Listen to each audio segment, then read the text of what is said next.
The question is this: what is going on with China and what's going on with the US, and why do you care? Why do you care about this?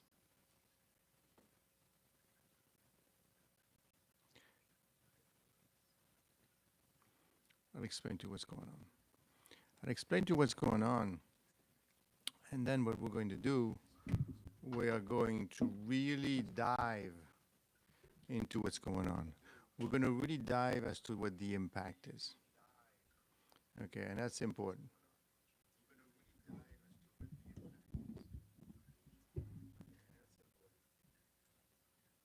And why is it important?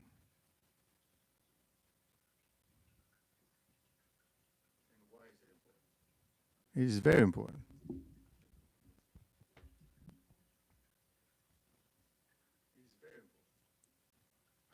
And the reason it is because we have quite a bit of information to share with you.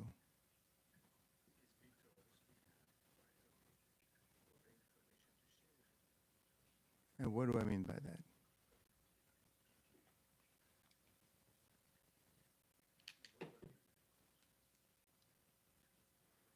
I digress.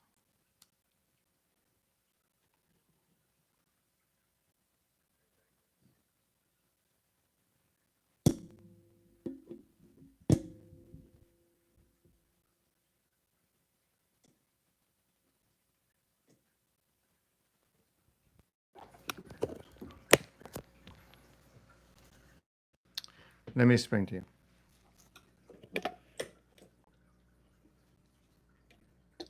Let me explain to you. It's very important for you to understand this. Let me explain to you. It's very important for you to understand this. Why is it important? It's very important for you to understand this. Why is it important? Why is it important?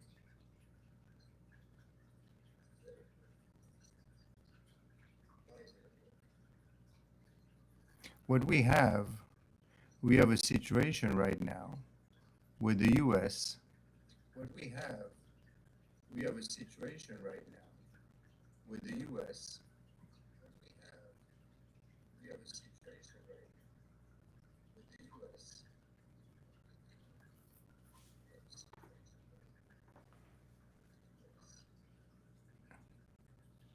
And that needs to happen right away. That needs to happen right away. And that needs to happen right away. That needs to happen right away. That needs to happen right away. Needs to happen right away. And what do I mean by that?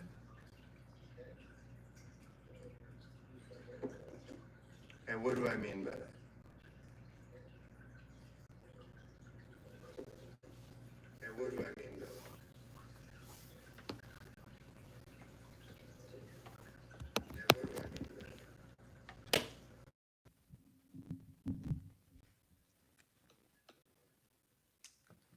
The US currently is undergoing quite a bit of transformation. Okay. And I think it is key to understand what is happening.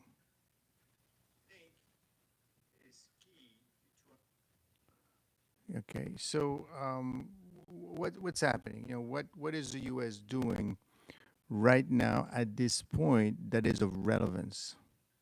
What is the U.S. doing? And that is always a consideration to undertake.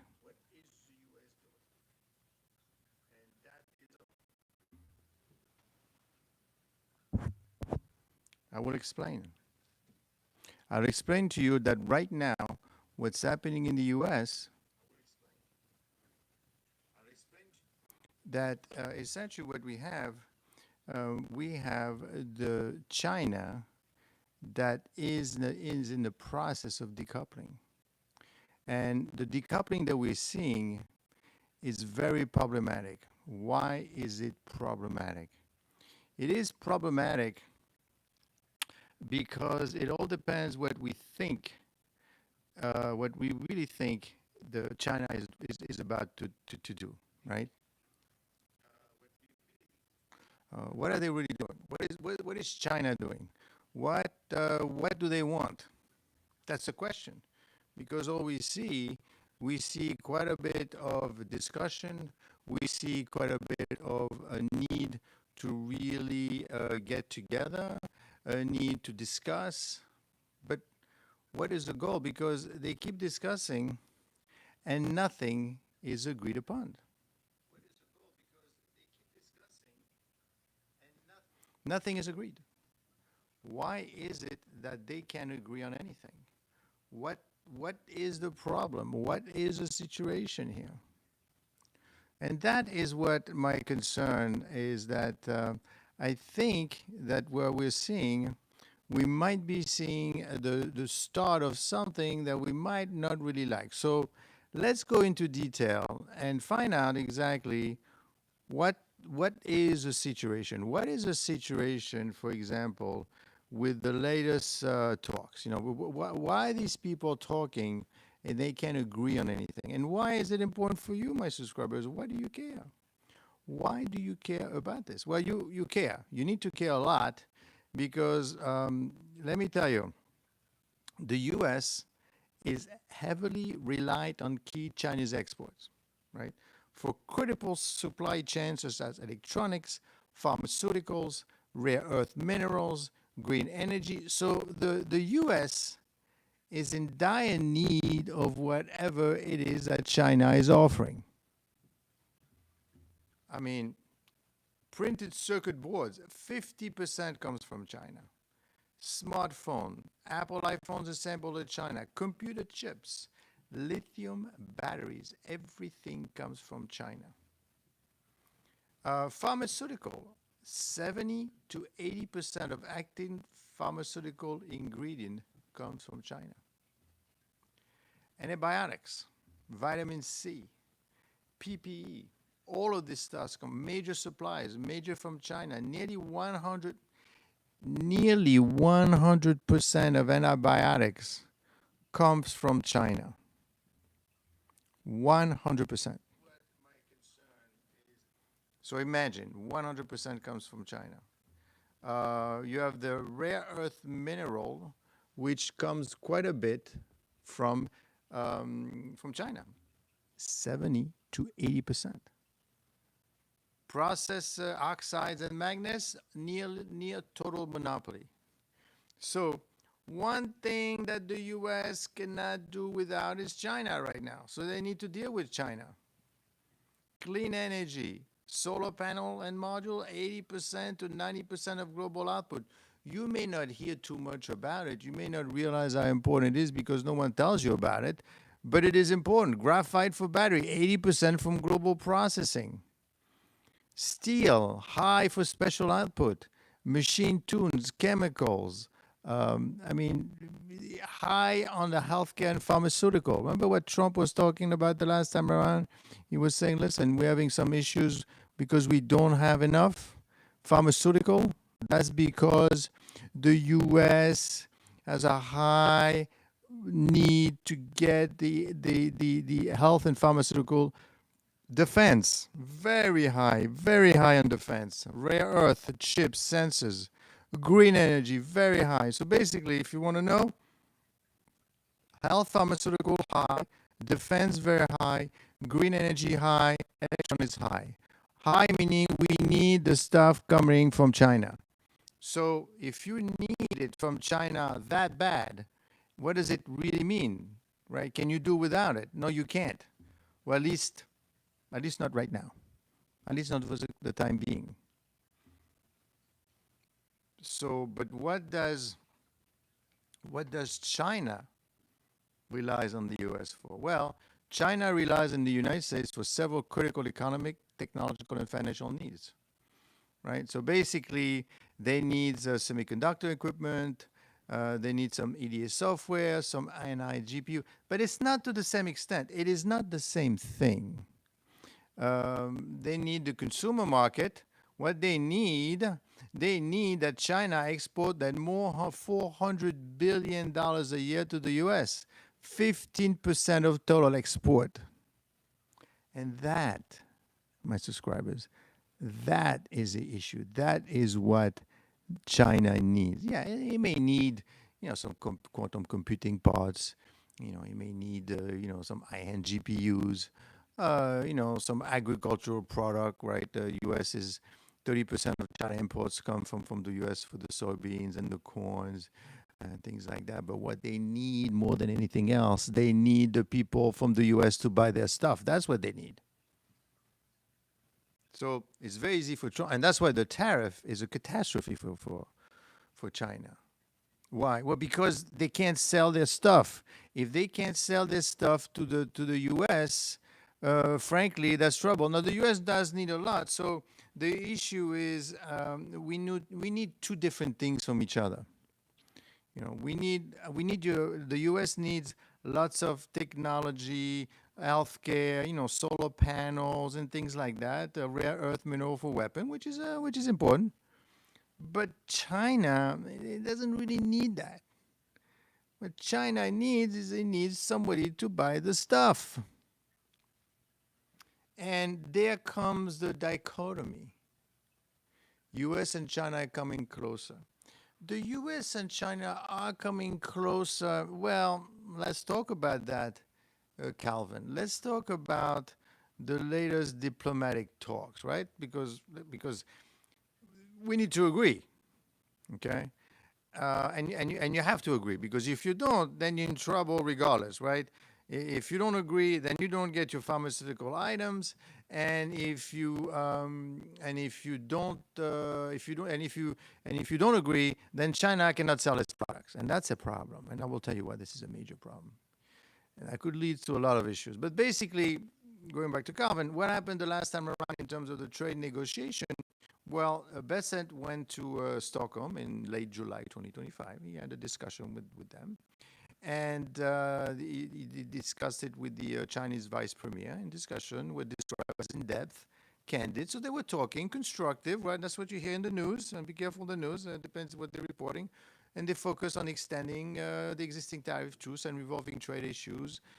So we thought, yeah, I know what you need. I mean, listen, these people are not stupid, right? If I know this stuff, they know that stuff. The Epstein file. Oh my God, we're back to this again. We'll talk about that. But the point is, they know each other, right? They know what they need for each other. I want you to understand that aspect, because this channel is about the point of this channel is for you to understand what's happening in the world that we're living in. And the black swan, as you could see over there, what the black swan does, it looks for something that could go wrong, right? China neither good nor bad. Well, depends who you talk to. But basically, we're looking at about 10 risks, and I'll go over them in a few minutes. But the point right now, one of the risks that we're talking, which is risk number 7, which is China. What is going with China? So China, basically, we had a discussion with them not too long ago, and both sides agree in principle to extend the truce, right? AI chips control, the truce initially agreed in May was set to expire on August 12th. Unlike the other countries, I will note for you that unlike the other countries, what has happened with China, remember with Europe? Trump said this is it, August 1st. That's it, 15% or 30%, let's talk. All the other countries, the only one country that got extended is Mexico. Everyone else in trouble. China, okay, but then again, the U.S. has to trade with China. So what happened there? Both sides agree in principle to extend the truth.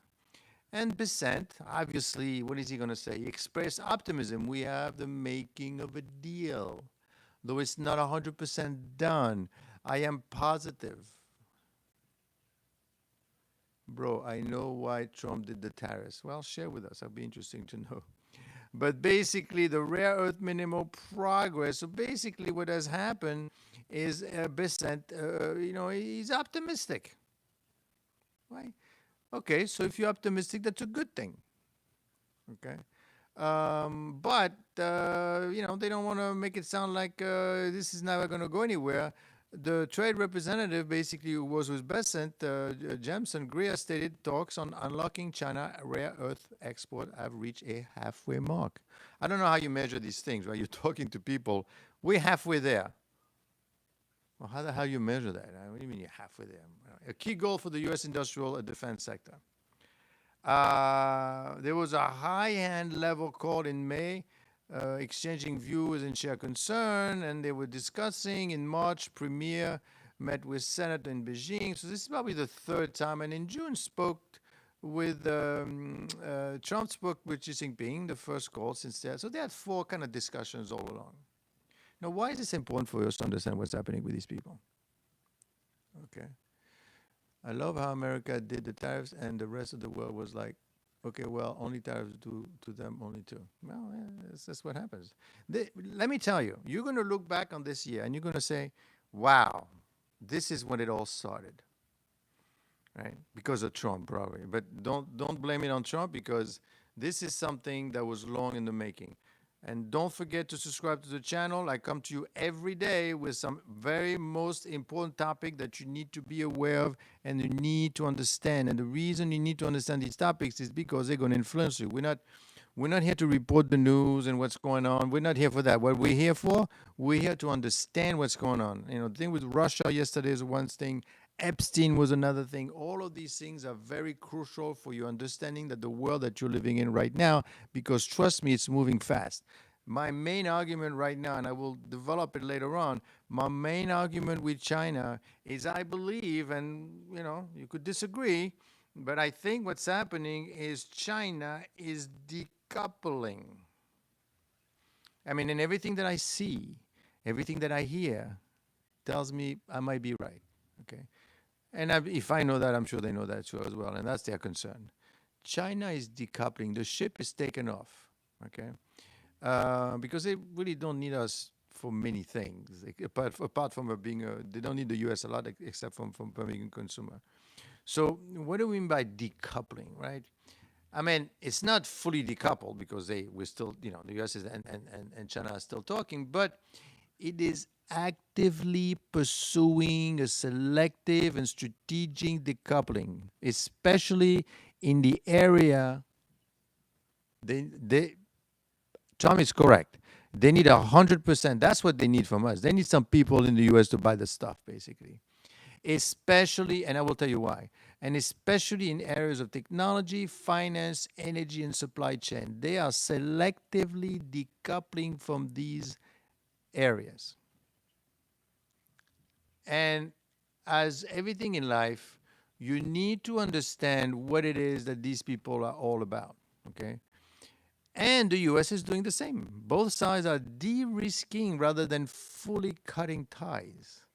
It is like a divorce, but they're wondering who's going to keep the kid, because there's only one kid. Who's going to keep the kid, right? But they cannot stand each other. They do not want to be with each other anymore. They don't really need each other. They both have a job. They both have a car. They both have, you know, they don't need each other anymore. And so the evidence that China is selective decoupling, like in tech, for example, it's building domestic chip factory, replacing U.S. software like Windows and Oracle. In semiconductor, massive state subsidies that they're building. In finance, they are promoting the yuan over the USD, pushing de-dollarization through BRICS. In the energy, they're securing Russian and Iranian gas in non-dollar term. That was the first time it was done. In the past, you had to buy petrodollars. Remember petrodollars? Now you don't have to.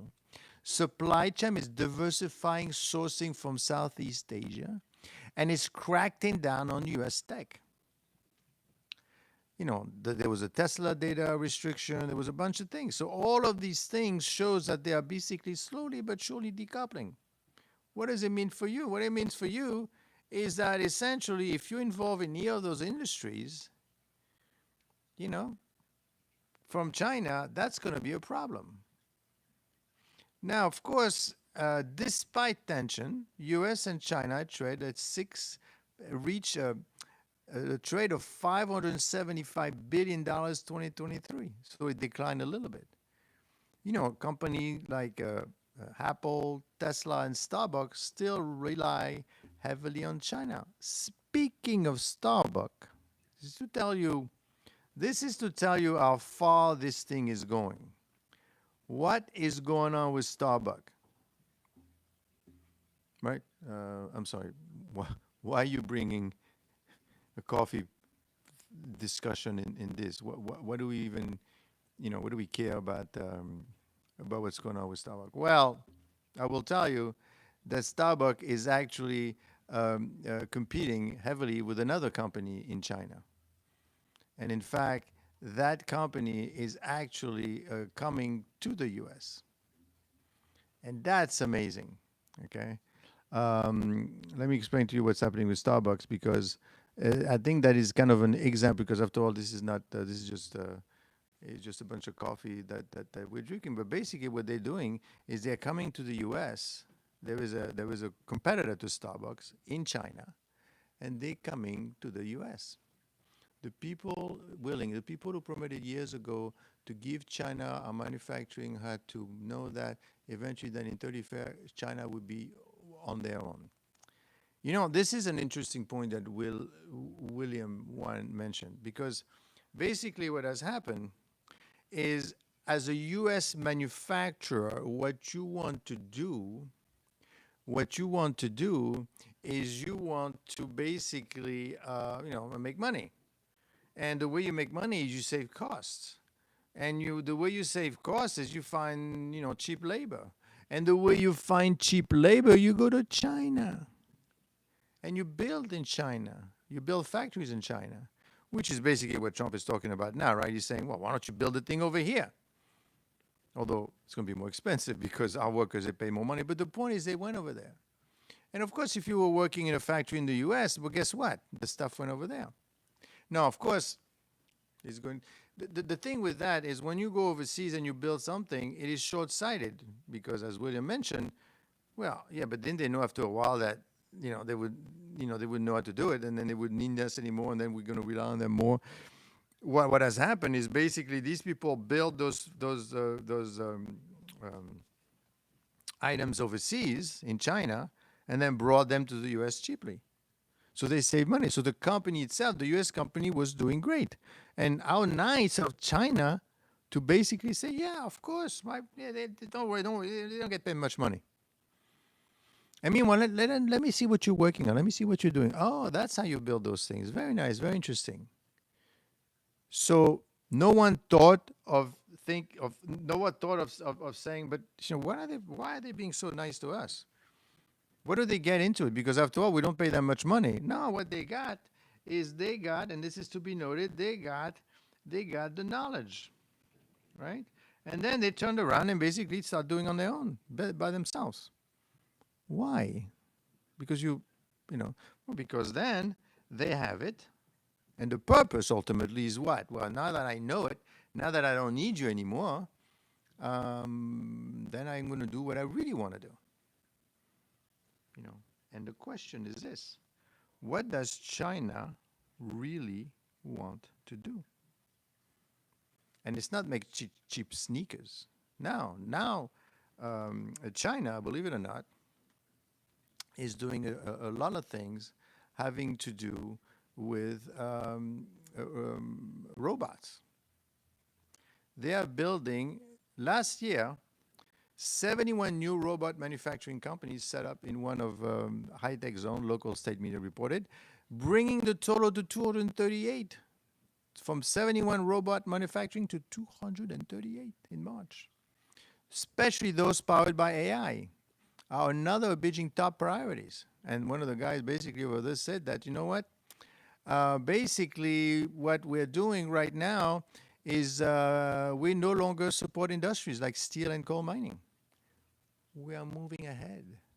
We're making robots. We're not making sneakers anymore. Then who's going to make the sneakers, frankly? And who's going to buy the robots? Well, you are. That's what we want you for. We want you to buy our stuff. Of course, now it's going to be more money. And we're making it, not you. You see, so over time, the U.S. companies were kind of very blindsided, or they were short-sighted by just thinking about the immediate profit, because the easiest way to make money is you let go of the workers. You let go of the workers, you make money.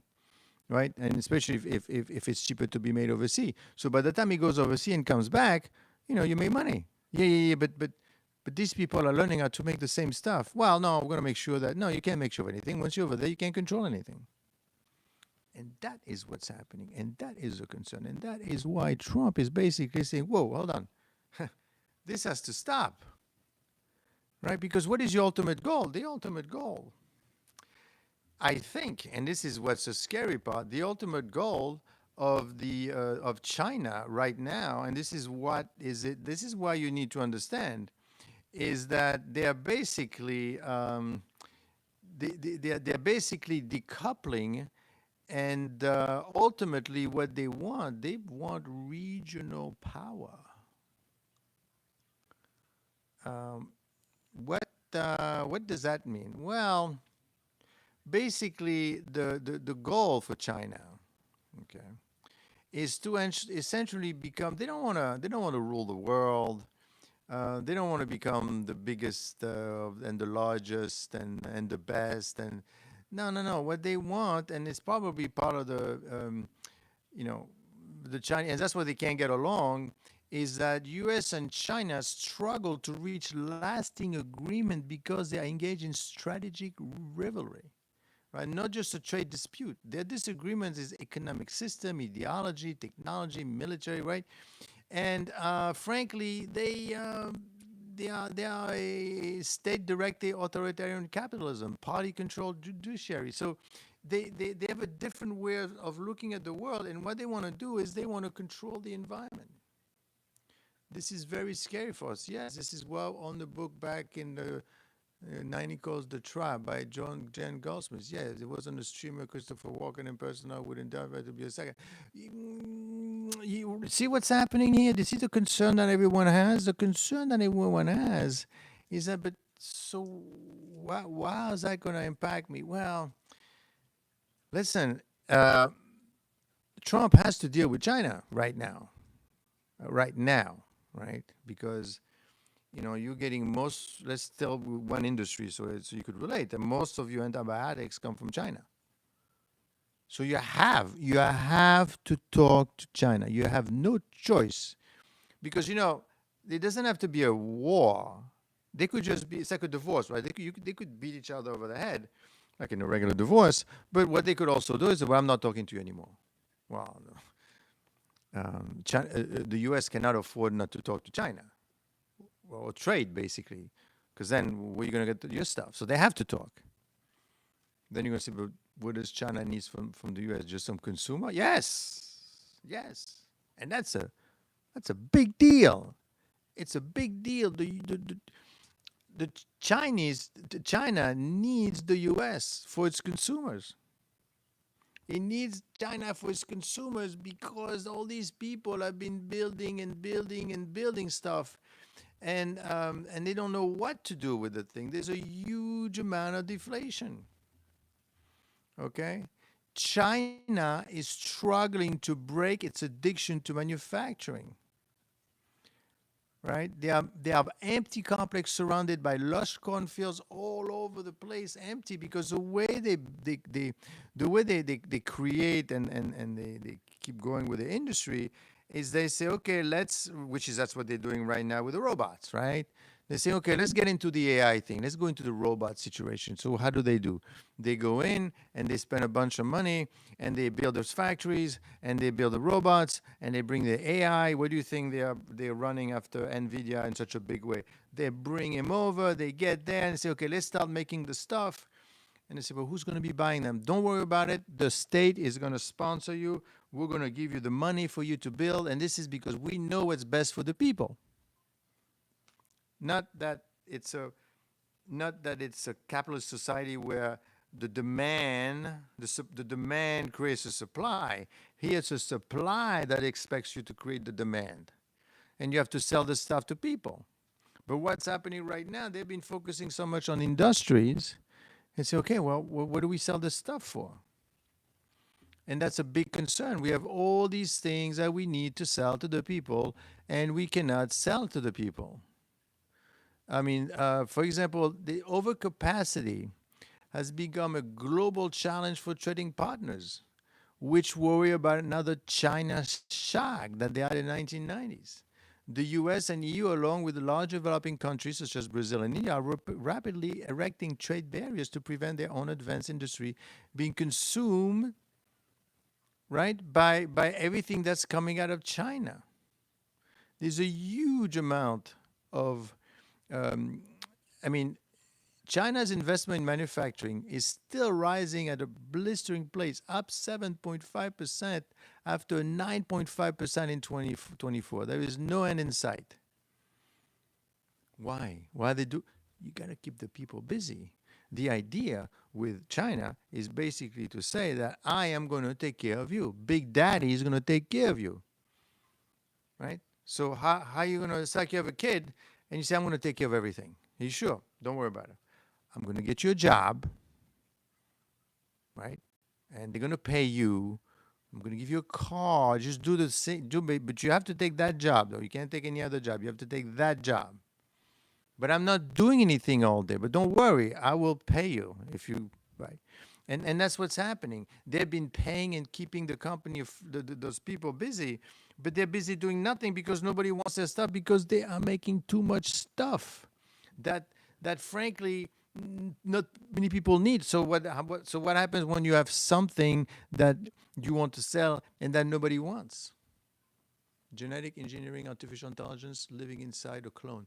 What you do is exactly what I just told you before, which is basically the idea about the China shock and the surge in Chinese export. You're going to sell the stuff very cheaply, and you're going to destroy our own economy, which is based on mostly capitalism, based on the demand for the people. You know, if nobody wants a robot, I'm not going to make a robot. Okay, because what happens is the Chinese government makes a robots like right now from 72 to 295 factories. I mean, not factories, but industries. No, companies. Last year there were 71 manufacturing companies set up on top of bringing the total to 238. March 2025, robot particularly driven by AI. That's what they want to do right now. So what they do is they say, hey, here's a couple of billions and build a factory to make robots. Well, do we know if somebody's going to buy it? Don't worry, buy it and then sell it. But the people in China, I mean, they probably don't need that much. Don't worry, we'll give you money so you could buy it. So you know what I mean? It's but then even that is not enough because you're making so much stuff that you need to export it. And then when it's come to export, because you have so much, then you're competing and you're lowering the prices. That's just bringing everything down. So it's basically you have an overbearing parents basically that are spoiling you. Barab says, just a heads up, we no longer live in a capitalist country. We now live in a financialist country.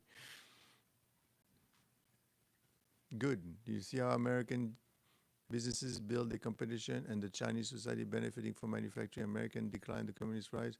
They wonder why. Well, the thing is, and Trump rocks as usual. Yeah, okay, we'll talk about that. The thing is, what's happening is these people are now in the middle of trying to understand what's happening because all these goods are going to be coming. So when the U.S. sits in front of China, it's a contentious type of situation because they can't possibly agree. It's impossible. Why? Because, and yet they have to agree, but yet they can't, right? Because they have different goals. They want the U.S. to buy from them, and the U.S. say, no, but I need you to give me these things. But I can't give you these things because if I give you these things, then you won't need me eventually, and you're going to get too strong and too powerful. Now, of course, the big question is, could there be a war? You know, because you have a divorce, right? And you're fighting over the kid, and can you start fighting in court, right? And beating each other in front of the judge? Well, what's happening? What?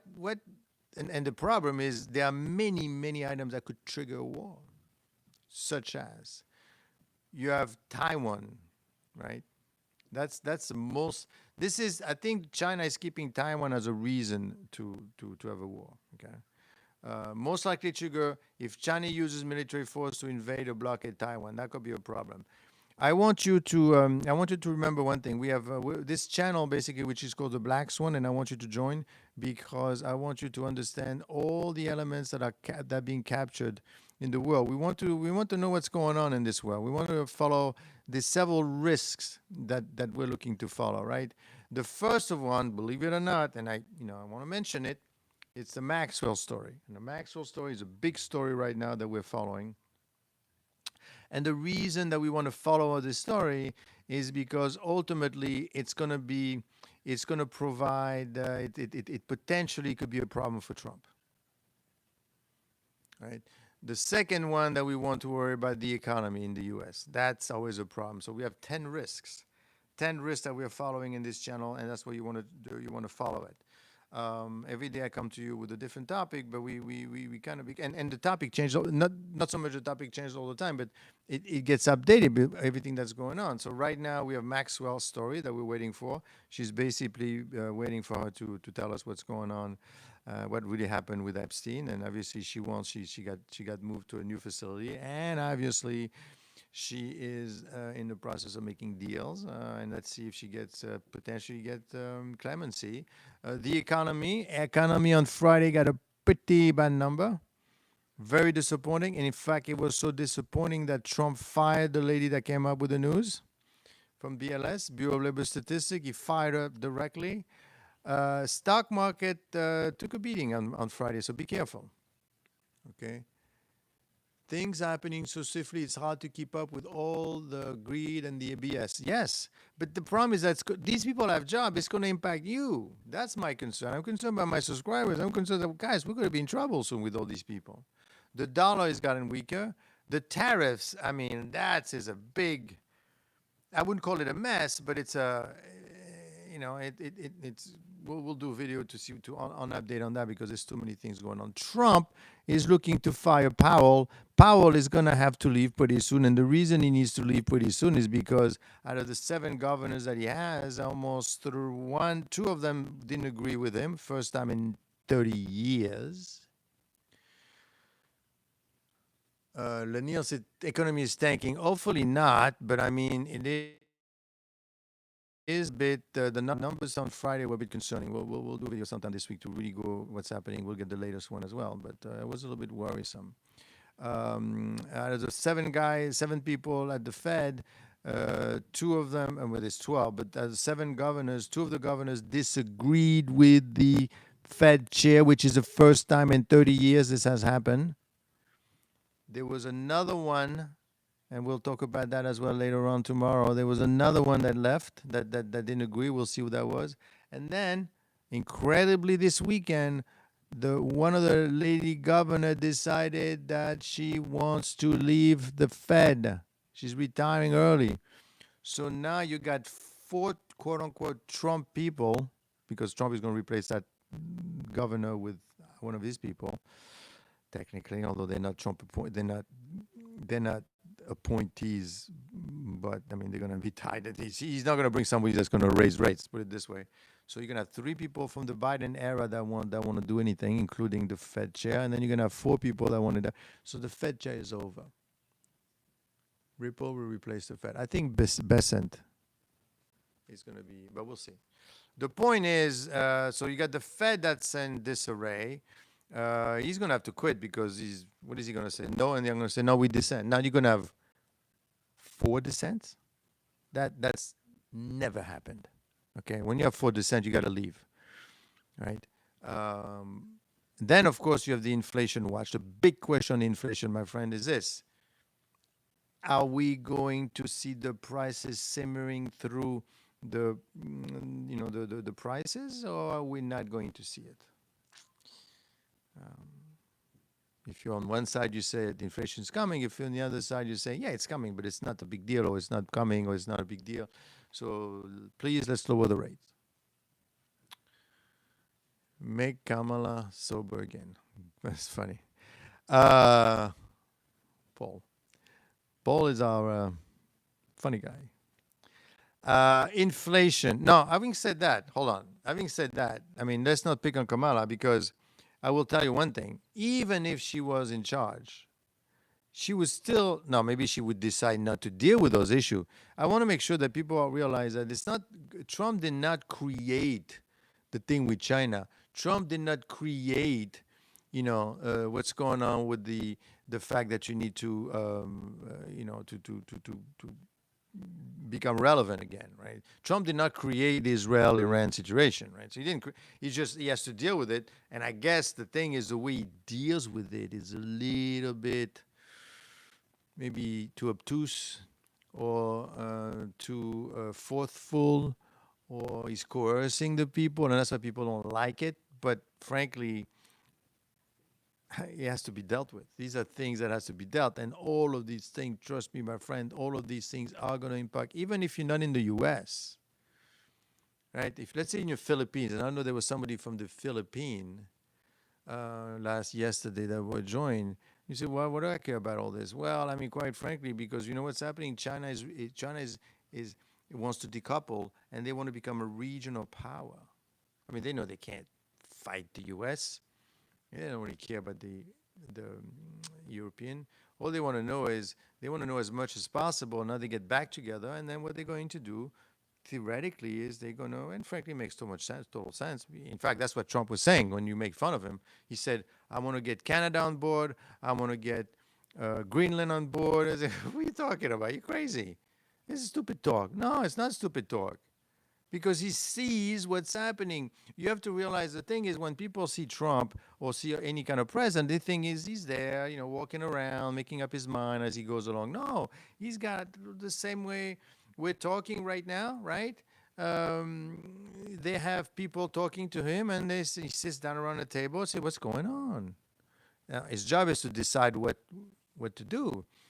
But basically, what he's doing is walking around thinking what is going to happen next, right? What is going to happen next? We have no control over the long run rates, which is short-term interest. Yeah, well, talk about bond rates. That's a problem right there. But the point is, what's happening with Trump is they need to understand what he's trying to do.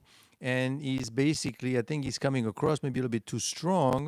For example, he moved to submarines this weekend. I mean, it was okay. And fired that woman. Okay. And he thinks he's going to free PDD. And he may actually give clemency to Maxwell. Let me tell you, watch out for that one. So these are all the things that we're looking for. And inflation is obviously a big problem. And then Russia that we talked about. Be careful with Russia because that could be going many, many, many ways. These people, they want to make Russia again, and they probably want to deal with and they seem to have a good way to deal with each other. And don't forget, when we say we're dealing with each other, it's not like Russia is dealing with China. You have basically Putin dealing with the premier. That's it. Okay, that's how my people will go along with whatever I'm saying. That's what Trump wants to get to that level of thing when he says, I decide what happens. China, economic performance and stock volatility can impact the U.S. stock market both and indirectly, primarily through the trade relationship, the global economic influence, and the investing. Yes, Allegra. Yes, that's exactly what's happening, right? And right now, I mean, and you could see, right, everything is going up and up and up, and the pressure is building. We need to talk, but we don't agree. And the little guy in this has no chance. Taiwan has no chance, okay? In fact, I mean, I told you the story, right, where basically Trump told the president of Taiwan, don't come and visit me.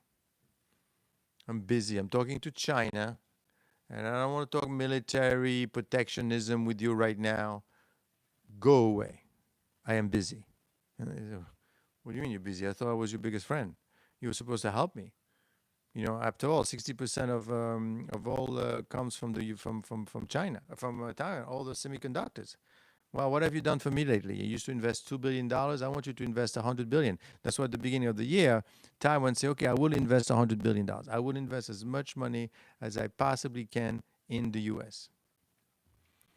And they said, okay, I'll think about it. Well, I need to know because And Trump is ignoring in Taiwan right now. Does not want to talk to Taiwan. Why? Because the thing with China is very important to the US. So you see what's happening now? You see the forces and the power at play. And to continue my thought is that, Taiwan invasion is most likely to trigger a war. If China uses military force to invade or blockade Taiwan, the US could intervene militarily. And then we'll talk about what can they possibly do. War could erupt accidentally, or there could be an aircraft crash, or deliberately, formal Taiwanese declaration of independence, permanent U.S. troops deployment to Taiwan. It could be lots of things having to do with Taiwan. Taiwan's in big trouble. You could have a South China Sea military clash, right? They're always doing trips down there. Cyber or satellite warfare, tech and economic warfare escalation, North American crisis involving China. So there are many reasons how you could get into a war. Maybe he's trying to build ships in the U.S. and could give Taiwan to China as a bargaining chip. Vanilla, I don't know. But all the pieces are there for some sort of bad development. All the pieces are there to make it in such a way that we have some sort of resolution. You got to go in front of the judge at some point in a divorce, right? You can't just say, I want a divorce, I don't want to see you. Well, we got to go in front of the judge to make this official. At some point, these people are going to have to agree, to disagree. The thing is, they cannot, because they live in the same house, they cannot say, well, you leave. No, you leave, right? Basically, the U.S. right now cannot say, I don't want to talk to you. I don't need the rare minerals. I don't need pharmaceutical products. I don't need any of these things. And that's the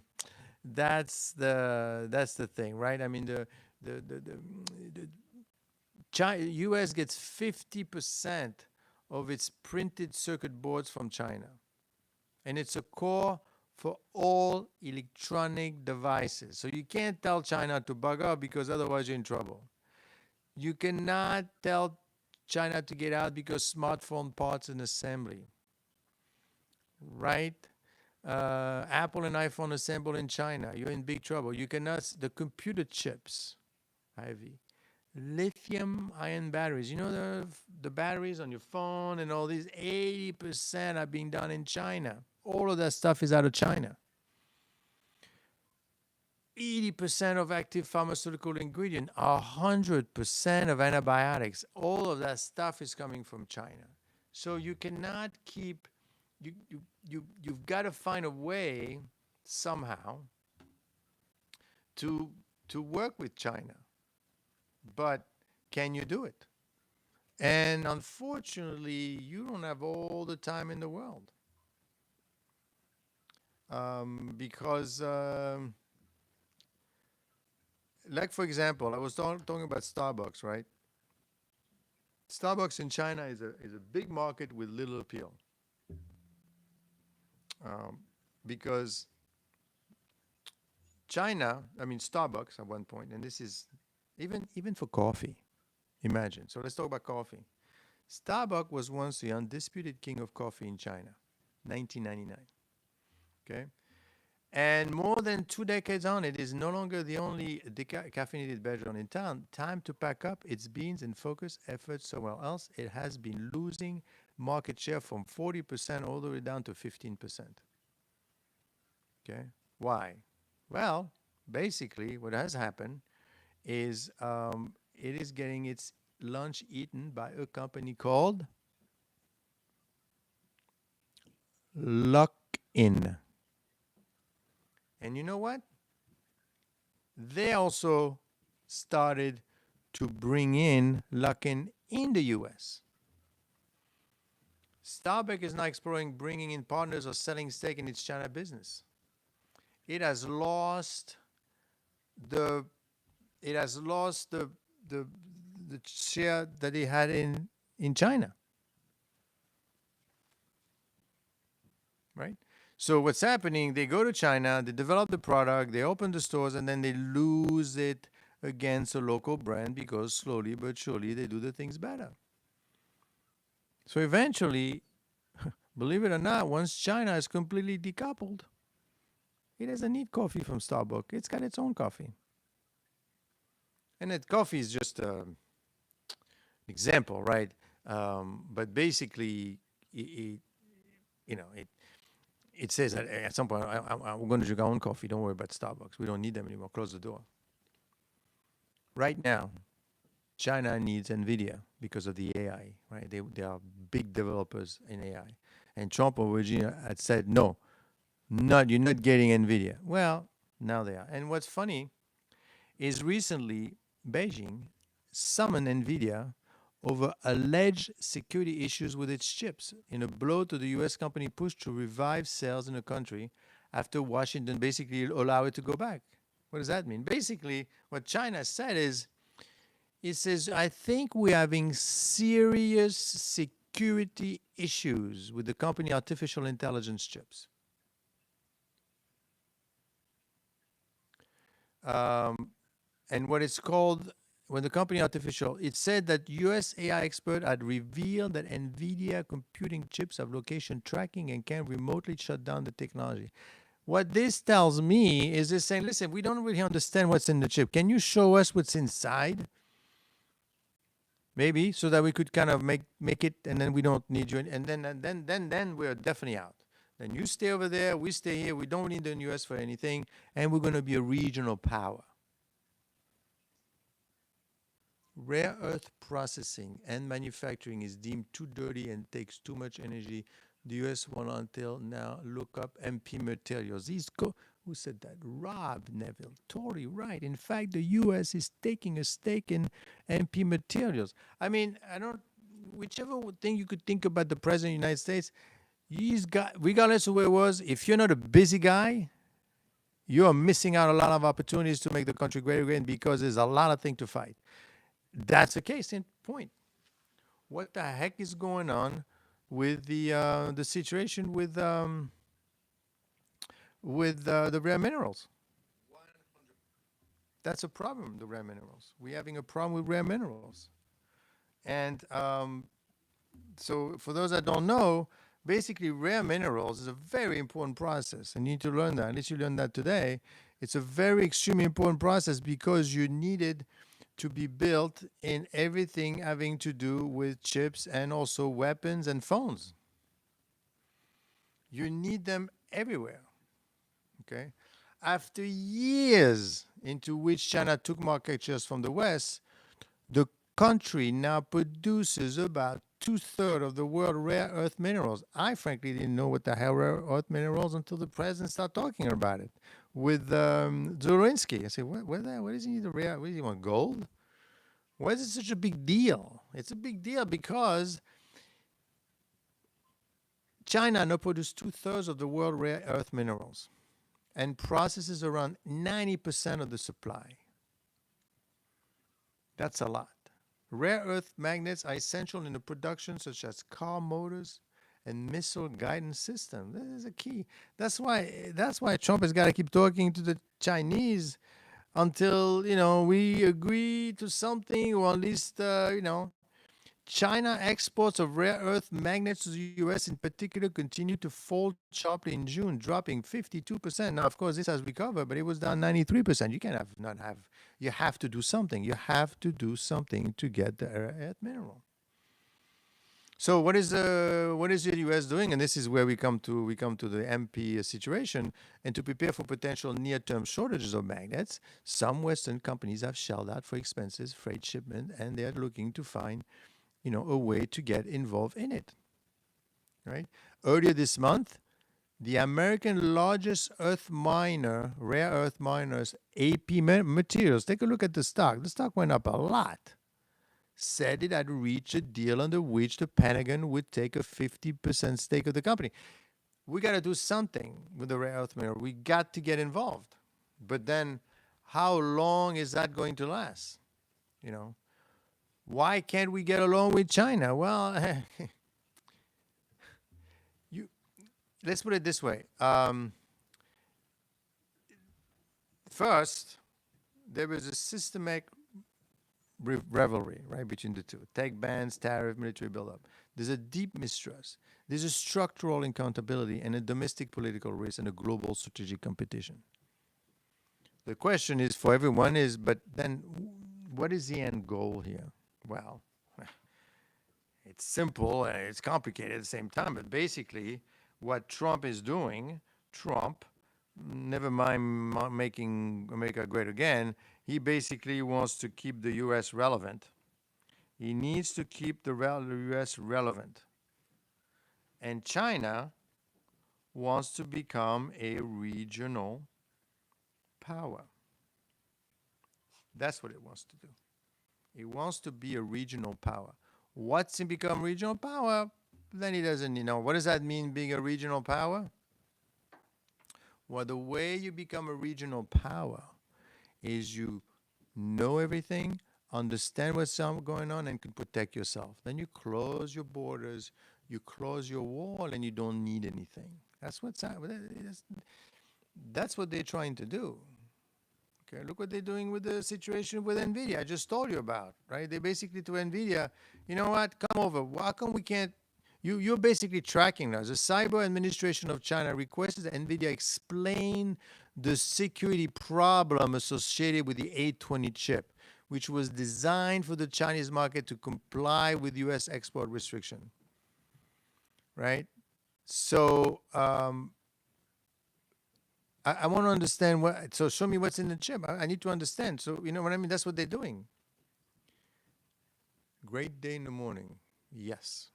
Today is a morning to understand what's happening with China. In fact, let's put it this way. You should get up every morning trying to understand something new. You need to understand the world that you're living in. Okay, have a cup of coffee or whatever, and then you need to understand what's happening, because if you don't eat your lunch, someone else will eat it for you. And this is literally true. What's happening right now. Because you say, well, how do I care about these things? I mean, I'm working, I got a job, hold that thought. Because what Trump is doing right now, what is he doing? Well, he's basically playing around with rates. He's playing around with the tariffs. When I say playing around, I don't mean in a negative way. I mean he's trying to see what sticks and what doesn't stick. Why? Because he needs to do something. The U.S. needs to do something. We can't keep doing, keep going down and down and down. What do you mean by down? I mean, I'm not going to go through all the important things that needs to happen in terms of industrial production, but basically the U.S. has a big deficit in making its own medication, its own vaccine. I mean, this is real. Forget about the semiconductor situation, and don't forget, we're talking 5-10 years, we become irrelevant. So. And you cannot take years to negotiate this. You have to negotiate those things right now, and you have to start. What do you think Trump is? He's there and here at the same time. He's all over the place. He's trying to stop and cajole, and the problem he's having is he doesn't have that much time. The problem he's having is he's got. What's her name? Ghislaine Maxwell out there that's about to say something. Mexico and Canada, Fernando Chavez, our priorities each other in trade to avoid in trade with the U.S. China and India are considering closing all trade. Yes. Canada is basically saying, you know what, this is it. I'm going to do my own business. I'm going to go somewhere else. Without production, we are screwed. Yes. The thing is, what you should ask yourself is, how do we get in this situation? How did the U.S. allow itself to be in a situation where now it needs to do in 6 months what it was going to take 5 to 10 years? I mean, that's what Trump is doing, right, with the tariff. He's negotiating a trade agreement that should take 2-3 years. He's doing it in 2 months. And they're saying, you're crazy. This is crazy. Trump is crazy. He doesn't know what he's doing. He's creating confusion. Why do you think he's doing it? Do you think he enjoys it? I'm sure he enjoys the process, but somebody told him, we're in big trouble. Okay? No one wants a dirty process. That's right. No one wants to understand what's really going on. We're in big trouble, somebody must have told them. And of course, because it's not like he needs a job after this, right? If you're Marco Rubio and J.D. Vance, you want to be president, so you got to manage expectation. You're gonna, you can't, you're gonna upset too many people. But Trump doesn't care. This is it for him. There's nothing else after this. There's literally is nothing after this. So he has to deal right now with it, and he needs to get all these people together. He needs to push and tug and do whatever he needs to do, because otherwise he runs out of time. And I think he really loves the U.S., right? He loves himself too, but he loves the U.S. as well, and he wants to get what he done. But unfortunately, is he doing the right thing?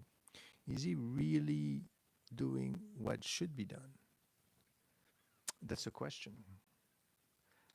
He's doing a lot of things, but is Trump doing what should be done? Meaning, is it really necessary to upset Canada? Is it necessary to piss off India? Is it necessary to scare Taiwan? With India, with Taiwan, with Canada? Canadians don't want to come to the U.S. Taiwan is literally scared to be eaten by China because Trump said we're going to stop all military exercise for the time being. Let's cool off the relationship for a while. And India is like, what do you mean you don't want to deal? What do you mean you're going to deal with Pakistan? What are you talking? What are you doing? Is that the question? That's the question, right? At the heart of the matter is that the way to go about it? Can we talk about it? Well, yeah, you could talk about it, but how much time are you left? What would happen if we get rid of all U.S. tariffs? But that's what we had before. But then, how do you get these people, right, to come to the U.S. and to have the U.S. competitive to start making the things in the U.S., right? I guess you could go to the U.S. manufacturing of product here, the pharmaceutical company, and tell them, you know what you need to do? You need to start making more antibiotics. Well, it's going to cost you. Why do you think Trump right now is doing with the big pharma, right? Trump is asking all these pharmaceutical companies to basically, he sent them a letter. Remember the letter that Trump sent to everyone? Pharmaceutical companies. They basically went to them and said, I want you to start,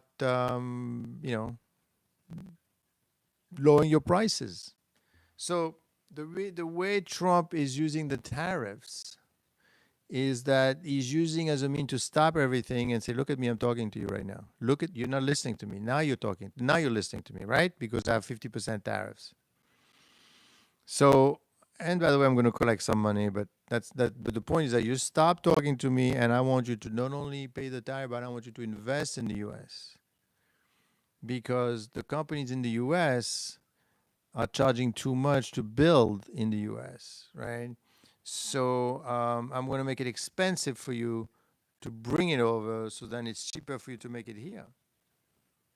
Know why you're making it? Well, because we need to. Don't you want to make your own medicine? Don't you want to feed your own kid? Don't you want to feed your own children? Or you want somebody else to feed your kids all the time? Don't you want to know what they're eating? Now we are going to a different. Yes, that's the thing, right? You want to make sure that you understand what's happening before it happens to you. You have to make it happen to others before it happens to you. So that's what Trump is doing. The problem is, and that's the thing, right, with the people that don't like Trump, and they might have a point, is what is that the way of doing it? Why are you going so fast? Why are you being so rude? Why are you not taking your time? Why are you upsetting the children? I think his answer is going to be because I don't have the time to do it. I don't have that much time. I don't have 10 years. And second, the U.S. doesn't have that much time because you people basically let it happen. And that's kind of what he was saying in in his many speeches, right? You guys didn't look at it, and the reason you didn't look at it is because you were paid by special interest, blah blah blah, and all that, right? I mean, regardless if you believe it or not, the point is right now the U.S. doesn't make any medicine at all. I mean, most of the generic is made overseas.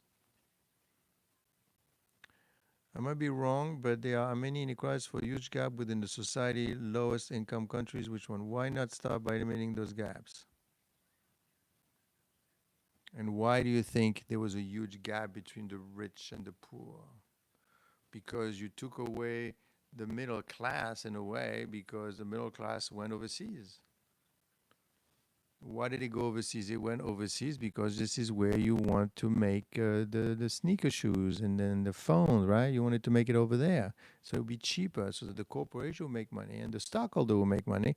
But meanwhile, the guy that was working or the woman that was working in the factory in the US, it's not there. So then she or he has to go work, in Starbucks or whatever.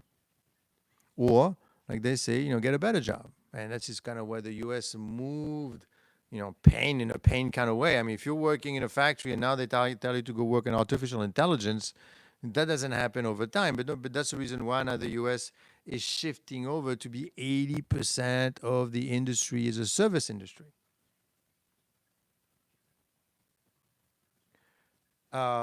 So what's the big deal? 80%.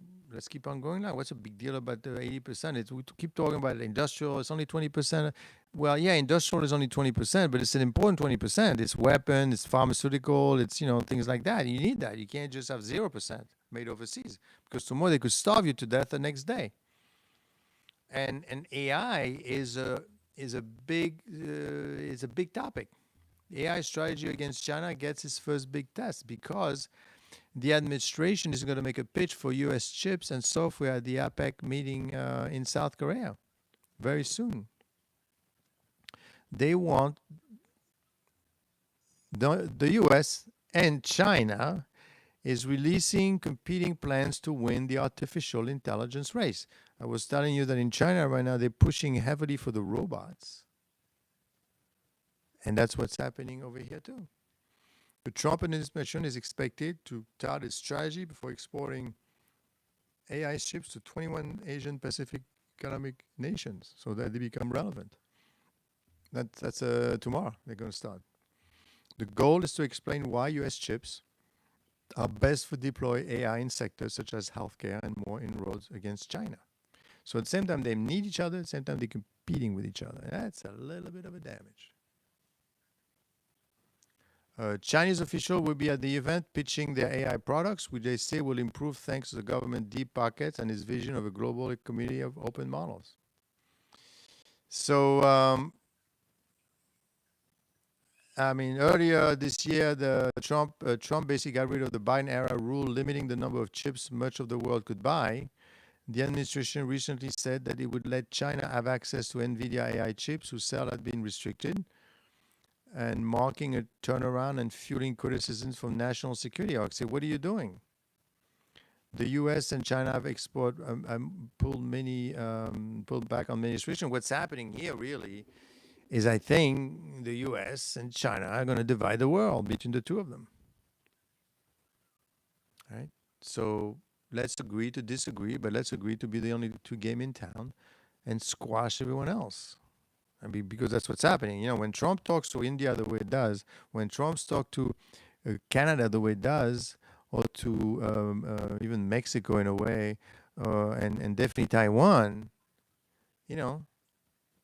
or coercing these firms these countries to pay 15 to 20%. Basically this is us. There's the two of us, maybe with Putin number 3, not paying any attention at all to the European, because unfortunately Europe is not a country. It's a bunch of merchants, 27 merchants together. So you really can't get them to really be together on anything. Yeah, that's a bit difficult. So that is kind of what they're doing. That is the reason why we're having that discussion, right? And my concern, obviously, is over time that cannot happen. The decision of which tech start to go, which has already been made, this time around the field is wide open. So with the AI situation, even though Trump is competing with China, I mean, well,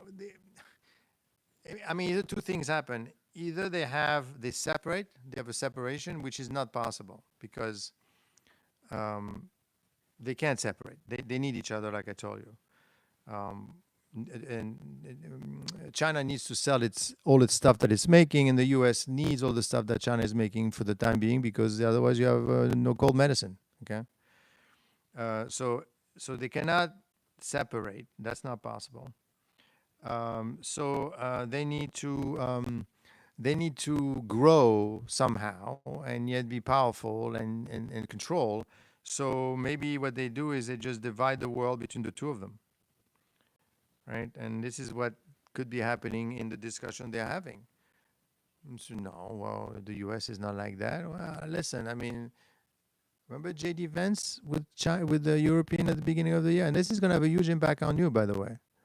Right, at the beginning of the year, what did they do? They basically said, we're not going to protect Europe anymore. And then the tariffs.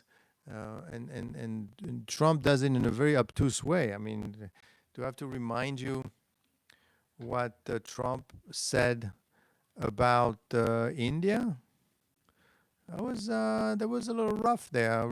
What did he say to India? He said, I don't like the way you've been talking to me or whatever. With Taiwan, basically, Taiwan is at 20% tariffs, and Taiwan's failure to secure a trade deal with Trump before August 1st has deepened fears that Washington could water down security for Taipei for smooth relation. Right? Taiwan is the world's most important chip manufacturer. It was one of the first countries. And now Trump administration raised concern about its commitment supporting Taipei, which claims sovereignty. In fact, Washington blocked the president's request to visit New York next week during a planned visit to Taipei. Is that how you deal with people? And that's why people are very upset with Trump, saying, or the U.S., you can't talk to people like that. Yes, I can, because I'm it. Yes, I can talk to Canada the way I did, because Canada needs 70% Canada needs 70% of their export come to the US. It's time to pay up. I am Big Daddy now, and you're going to pay me. And the reason you're going to pay me, because I'm losing ground. I cannot, and this is, I'm almost sounding like Trump, unfortunately, here. But basically, that's what he's been saying, that the thing is, the way he comes across is very obtuse. And frankly, like I say, he doesn't have that kind of time. He does not have that kind of time. The U.S. doesn't have that kind of time. In fact, if I were, where did I put this thing? Where basically,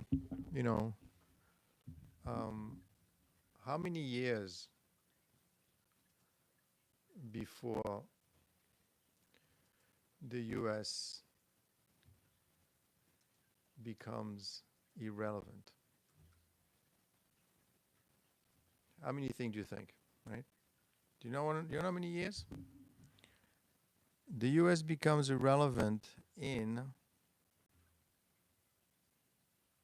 well, its relative dominance is declining.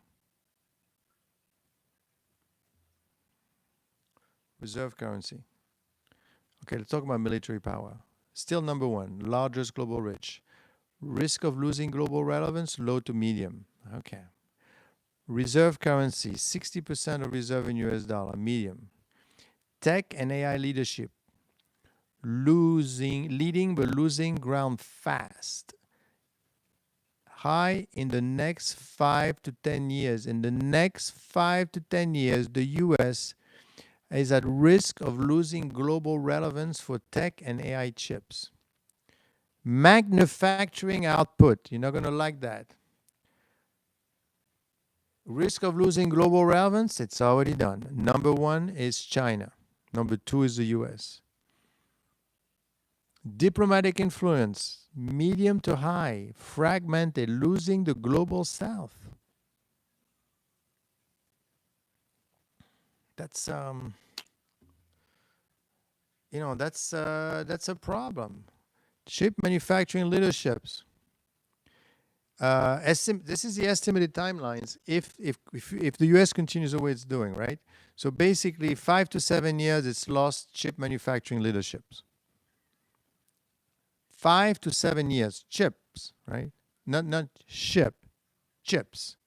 Reserve currency, 10 to 15 years. So that's what's keeping the U.S. afloat below the dollar. Okay. If the U.S. fail to maintain fiscal discipline and global trust, tech standard dealership maybe 5 to 10 years. Global trade rulemaking 7 to 12 years. Military deterrence in Asia 10 to 15 years. We are talking in years here. We're not saying that 100 years from now the US is going to lose. We're talking between 5 to 15 years. 5 years on some of the items. Whom did you ask about the relevance of the US and next? Check ChatGPT, check any AI, check the books, check everywhere. Look at it. But then again, it's not just that. I mean, you know, whenever you read anything, that the U.S. is losing the relevancy. Now, the thing is it going to take 5 years? Going to take 7 years? And see, that's the thing, right? And this is where you need a channel. And don't forget to subscribe to this channel, by the way, because what I bring to the table is some sort of a view that's kind of in the middle, because usually if somebody really wants to go against the administration, they're not going to tell you any of this, because they're going to say, no, I mean, make America great again. What do you think? You're a king. You're yeah, I think what he should have done is not so much say make America great again, but let's keep the U.S. relevant, right? Because making great again, it sounds like you want to be the, no, I mean, and this is a facts. These are facts. I mean, I didn't check with anyone. I'm looking around and I'm studying every day, 1-2 hours before I do the show, to read about it, understand what's happening, to bring you that information, because I want my subscribers to have a notion. It's almost like a class, but a course, right? A free course, technically. All you have to do is just click on the subscribe. But basically, you want to understand what's happening so that, and it's key, because don't forget, and I'm not just saying that the Trump. I mean, he may be totally wrong, right? Don't forget, because if he's wrong, for example, he keeps pushing for lower rates. And he's going to get those lower rates. I am pretty sure that in August, so for you, wait until you buy a house or a car, rates are going to go lower. But we also know that the economy is slowing down, and the reason I could tell you that is because on Friday we only had 70,000 new jobs created. That is low. It's supposed to be 220. So what's going to happen is, if you have such low numbers, the economy is slowing down. So if the economy is slowing down, that's going to be a problem. Because then what you're going to have is you're going to have a recession. You're going to have a recession, right? Well, hopefully they lower the rates, right? So, but the question is that I thought that the mega slowdown was in the 80s by Reagan, so it's just a very old marketing thing. Yeah. What's going to happen is, if you have low rates and you have a huge amount of inflation, that's going to be a problem, right? That's going to be a lot of damage. So, yeah, I mean, Trump needs to do something, but I think what's happening, because I think he's running out of time, maybe he's doing it too fast. But he has no choice. Otherwise, he's not doing it, somebody else is doing it. And of course, the problem that we're having right now is, who else is going to do it? Marco Rubio? J.D. Vance, have you seen him lately? And don't forget, all the things that Trump is managing right now, he's holding in his two little hands, or big hands, whichever way you want to look at it. He's the thing with Maxwell, for example, right? He could literally give her clemency, and she could tell everything that's happening, and he could actually self-destruct. because if he says things about her, if she says things about him, that's going to be a lot of damage. If she talks about different things, that's a problem. But he's managing that process. The economy, he's managing that process alone. Why? Because he's having control over the not control, but I mean he obviously has a big thing has to do with the rates, the stock market. I mean he almost crashed the market in January. I mean in March, April when he announced when he announced those tariffs. That was a big problem. Failed to educate and prioritize. The dollar. He wants the dollar weak on purpose. Which because it helps manufacturing at the end of the day, and that's what he likes it. He stopped. Basically, he wants power out, and he's going to get that. That's going to be the first time ever a Fed chair quit. He's going to have the war with Israel. He's controlling that, and he's keeping it together. Hopefully, that doesn't go anywhere soon. But you know, I mean, Netanyahu is a little bit out of control right now. We don't have materials, and the structure of my training is now would it keep up. We haven't set up anything to actually take advantage. No. What's happening is we're greedy. Basically say, how much money can I make? Well, fire this guy, let go of this thing, move the plants overseas, send everything to Mexico. Everything is become cheap, and let's do something else. And I mean, yeah, I mean, it worked. You know, the money companies make more money, stock went up and everything else. But then they realized that you were losing the independence. They're all making it for you. When it comes to cars, one thing. When it comes to pharmaceutical, that's another problem. And rare earth minerals, you know. So little by little, the U.S. has been losing. Inflation watch, Trump maintains that as well. Trump is in charge of the inflation.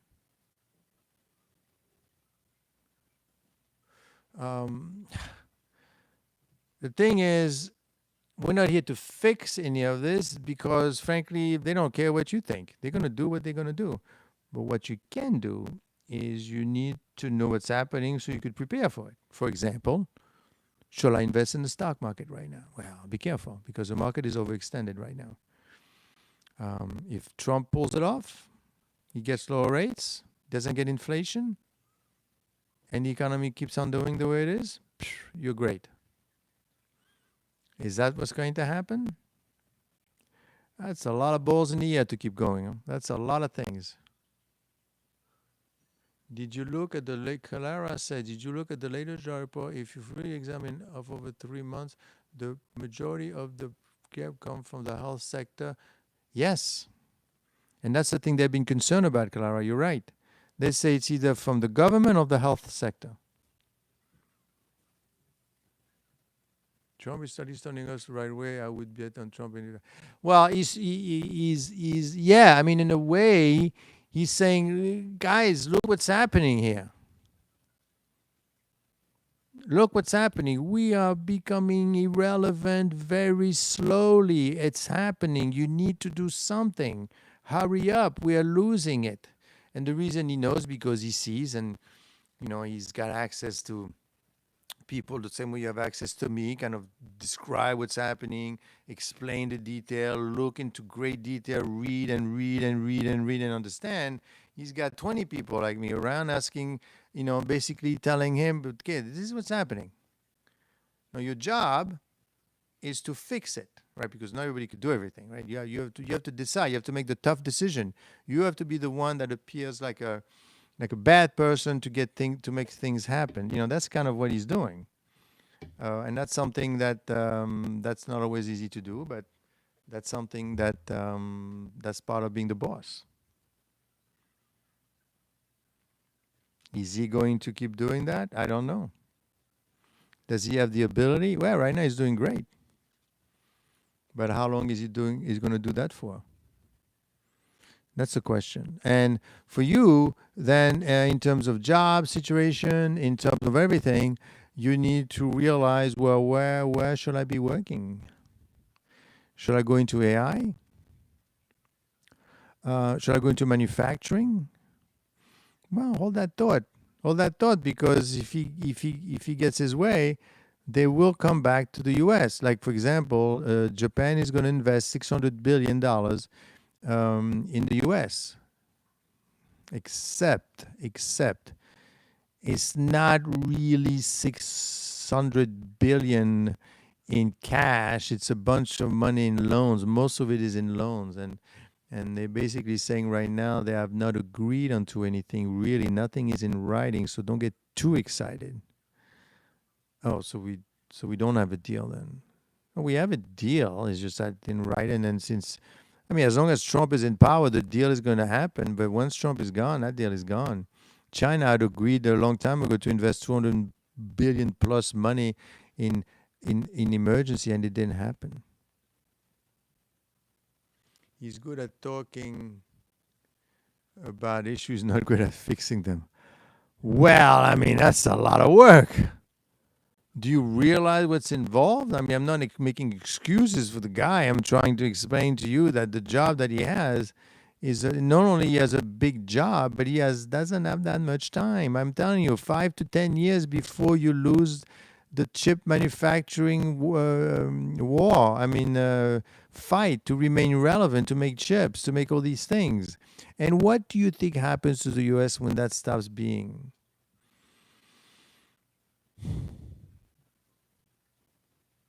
The great taking via the tariff. The tariffs, I believe that the tariffs are a way for them to pay attention. Now, there was another way to pay attention to the U.S., right? The U.S. could have invaded these countries and say, okay, I want you to take your factories and force them to bring to the U.S. I don't want you to make this over there. I want you to make this over here because we need it for strategic reason.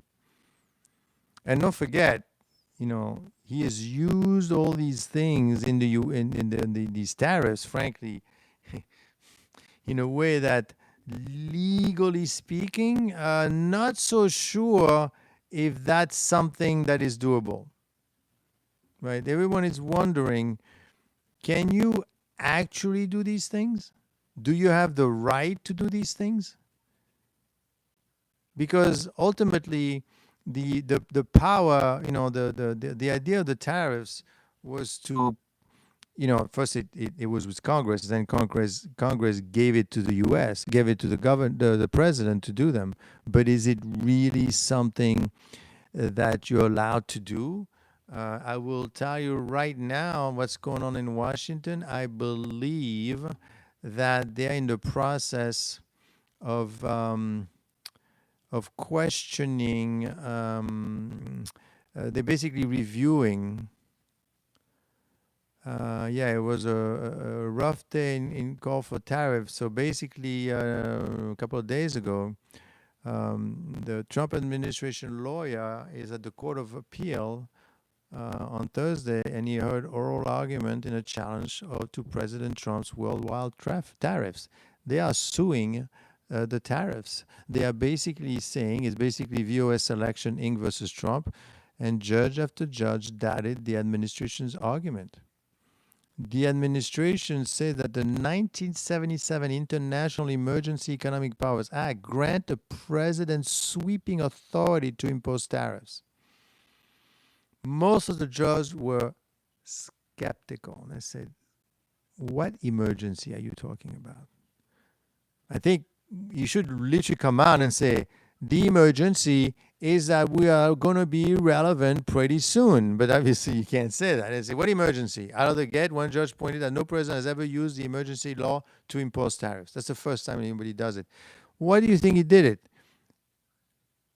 He said, we have a problem. He went to these people, said, what can I do? He went to a bunch of lawyers and said, can I get away with this? He says, well, potentially. Nobody's ever tried it, but that's the only thing that you can do. Unless you want to invade the country, which you can't, or you could start negotiate.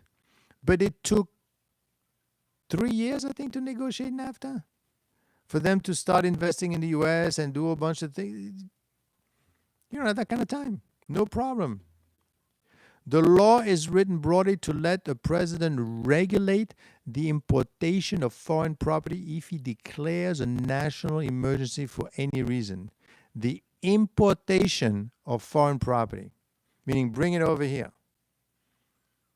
Meaning that, for example, in February, fentanyl emergency to slap tariffs on China. You're bringing some fentanyl in the country. I'm slapping tariffs on you. We all know that usually when Trump talks about this, he really means that.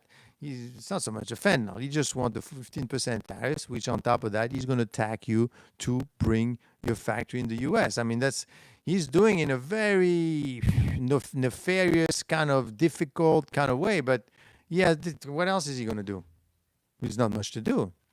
And the judge didn't bite. Of course he didn't bite. I said, come on, we see you. I say, you see you. You see me. I know, but understand what I got. I got a job to do. I'm going to do whatever I do to get that job done. And frankly, that's the only things that I have in my hands. Now, of course, with that kind of situation, it's very easy for people on the left or on the right to argue one way or the other. They're going to say, wow, look at this. He's a terrible person. Look what he's doing with the judge. He's lying. He's not true. And on the right, they say, yeah, you got to do something. On the left, say, no, you shouldn't be doing that. That's not fair. And the right is going to say, well, if I can't do it, what do you want to do? Because in 5 years, we don't make any more chips in this country. He's not a president for everybody. He only bowed people. Well, yeah, I mean, yes. People have to bow to him because in this kind of situation, when you only have 5 years to get done, it's like you have a kid that's going to college next year and he doesn't work, he doesn't wash himself, he doesn't do anything, or she doesn't do anything. You have 1 year to straighten them out. You don't have time to say, okay, let's go see. No, you guys, this is what you're going to do and this is how it's going to happen. And that's what Trump is doing right now. He's forcing the issue and pushing it. I mean, basically, Trump's border tax is similar to Richard Nixon's across-the-board 10% tariff in 1971. Let's go back in time, people. That's what happened on the precursor. Those were upheld by an appeal court in 1975. So he did win. Said Congress implicitly ratify a president tariff authority when it enacted 2 years later. So basically what they're doing is Trump is also fighting these people in order, and frankly, you should be, and frankly, these people should say something because technically speaking, it is correct that there's no emergency in this country. We're not being invaded. We're not being invaded by anyone. Fentanyl, yeah, okay, fine, yes, it's a problem, but it's not like you're pushing the envelope. That's what he does. You're pushing the envelope. You're pushing the envelope to a point where basically you are forcing the issue, which is true. That's what he's doing, and that's the way to do it. Because he has no choice. Because if he doesn't push the envelope, then what is he going to do, right? If he doesn't push the envelope, the U.S. is going to become irrelevant, and that can happen very quickly, my friends. It could become very quickly because the world doesn't stop. The world doesn't wear. The world goes on and faster and faster and faster. And this is the issue that he's having. And it's a huge issue right now. One thing I will say is that the U.S.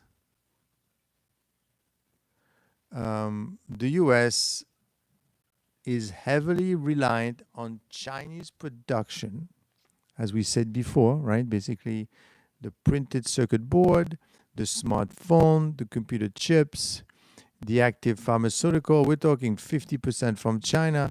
Active pharmaceutical ingredients, 70 to 80%. There are many different ways to do something without having to hurt people. He doesn't care if people lose everything they have worked. Clara, yes, of course. But so I guess what Trump should have done, instead of imposing those tariffs, is necessary that we'll endure together as a country.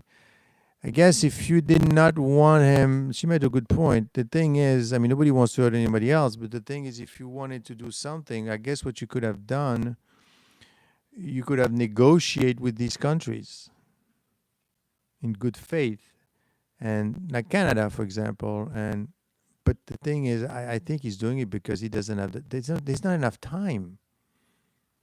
There is not enough time to negotiate with all these people and ask them to come over. And don't forget, even if he's correct right now with the tariffs, You can't force Canada to come and invest in the U.S. the same way you can force Taiwan.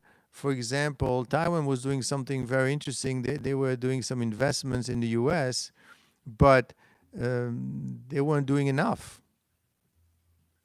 And you cannot coerce someone to invest in the US that quickly. So, and I think Trump realized that. And you know what he did? He basically said, okay, you know what we're going to do? We want you to invest in the US. Okay, I will.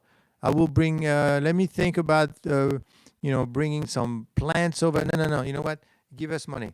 You start buying from the U.S. directly, the 600 billion that Japan is doing, and the 750 billion that the Europe is doing, and the 550 billion that Europe is doing. No, I'm sorry, 600 billion that Europe is doing it. No, 550 for the Europe. Or 5 or 600 billion, I forgot. The Europe said, okay, fine, I will buy $750 billion of oil and things from you. Oh, unfortunately, because the battle may have been lost already, quite frankly. That's my concern, because they're not going to do it right now because they don't buy that much oil and gas in the world, in Europe anyway. Not because it's 750 over 3 years. They're not going to buy $250 billion. No way they're going to buy $250 billion because I think the most they have is like 100 billion or something. So they're not going to do 250 billion. That is too much. So basically what they're doing is they're waiting for Trump to go away. And the sad thing, be careful what you wish, because you may get it. Once Trump is done, I don't know who's going to replace him, but whatever happens, if something is not done very, very fast and very strong way, in 5 years, you are done. 5 to 10 years, you're losing control about all this. And in 15 years, you could lose the dollar too. Because that's what's at stake here. Who created the education system? The system needs an overhaul. I will tell you one thing about the educational system, unfortunately. I think, believe it or not, the educational system that we're under right now was basically created, during the American Industrial Revolution, and then basically it was the idea is people come in, you come in at 9 o'clock, you leave at 3 o'clock or whatever, and if you go to college, you go through a certain amount of courses and credit, and you basically regimented into coming and doing and getting grades and things like that. But the world that we live in, as you know, obviously I've been telling you now, by now you get this idea that 20% of GDP is industrial. The other 80%, yeah, I know. The 80%, yes, Deborah, I agree. The 80% is financial, is AI, is all this stuff. So the point that I'm making is the way you are educated, the very rigidness of this, make it that we're preparing you to build some stuff and to make stuff and to count and to. But frankly, when students go to class, do they really say, okay, so what have you done lately? Or they just sit there for 2 hours and you just lecture them, right, on how to do things without doing anything. And the problem is, what do you want them to do? AI? What does that mean? I mean, I think only now does the AI is time to come in the classrooms. Only now it's time to become relevant. So a lot of students are going out there. Some of them don't know how to code. They don't know anything about Python, C++, Rust. You know what Rust is? I mean, most people don't know. And unfortunately, these students, and now more and more employers want students that are already trained. In the past, they teach you a bunch of things. You go over there, they train you on the machine, because that was the idea, right? You learn the principle of what a car is, then take you on the floor and they explain to you how to run it, and you learn on the job, right? And then you do the thing. But now you don't have time for that. So the workforce is not, at least I'm talking about the U.S., is the workforce is it really that well developed, and that's where there's crisis in the education system that frankly is it really working? Meaning that Are we paying too much for what we're getting? Is it time to change it because the world is changing very fast? So there's a lot of, I mean, let's not get into what Trump was going after the education system, because he probably saw it and said, what's going on here? The thing with Trump, unfortunately, is the way he's going about it is probably not the best way. But then if you have no time, right? Will AI change the education system for good or bad? It depends what you're using it for. Because remember one thing, when we're talking about AI, right? We're talking about ChatGPT, Grok, believe it or not, from Tesla, Gemini. You're talking about DeepSeek. I mean, I've tried them all, and they all do different things. And by the way, I just want to let you know, every time you do a query in AI, you're using, I think, the equivalent of 16 ounces of water to cool the, right? I mean, that's not a cheap thing, technically, in terms of water. You use, it's a very inefficient way, because, you have to cool those huge data centers to keep the machines running. You have to cool, and you need, I think it's about 16 ounces of water for each query that you're doing. So it's a huge infrastructure that needs to be maintained and cooled and kept up with. So it's a big deal. It's not a little deal. Okay. Now, is it going to change anything? Hi, Judy. Is it going? If you're not paying for it, you are the product. Exactly. Is it going to change? Well, it's going to do something, that's for sure, because they're spending a lot of money. And the problem with the AI situation is they're all doing the same thing. And I will tell you from personal experience, having looked at them all, because I do use them to get more knowledge and understanding and see what's happening in the world. They all have different interpretation on the same thing. Some of them won't do a certain thing. Some of them won't answer certain questions. It all depends. And unfortunately, if this is where you're getting the information, and I will tell you that there's a reason why more people watch YouTube like now than actually get on Netflix. And we used to watch TV for news and things like that and information. But now everything is so polarized, right? That you're looking for a way to know what's really going on. Tell me what's happening, because it feels weird to me, right? And for the younger people nowadays, that's exactly what they're doing. They have just branched off completely, and they want to know what they want to know. The thing is, you have to be careful who's they're listening to, because then they're going to believe. And AI, when you ask certain question, because AI is not just Google. It's not like, you literally could have a conversation. You should try it. So basically you could say, who's the best of this and why do you think? And could it be someone else? And the thing goes back and forth with you, and you're having a discussion literally with it. In the new Tesla, he's going to install something called Grok, and where you could have a conversation with like an alien or something in your car.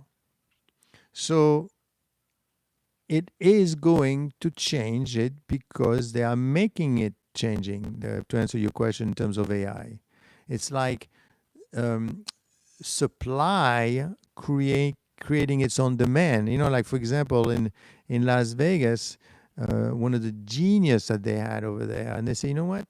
Who wants to go over there? Supply. Usually demands create supply. Here, supply created the demand. We're going to build it and they will come. So we're going to give them the AI. We're going to give them the iPhone and they're going to use the iPhone. But how do you know? And they did. We're going to give them AI. But who needs AI? I mean, who cares?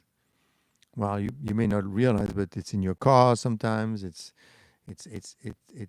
decides what you watch, what you see.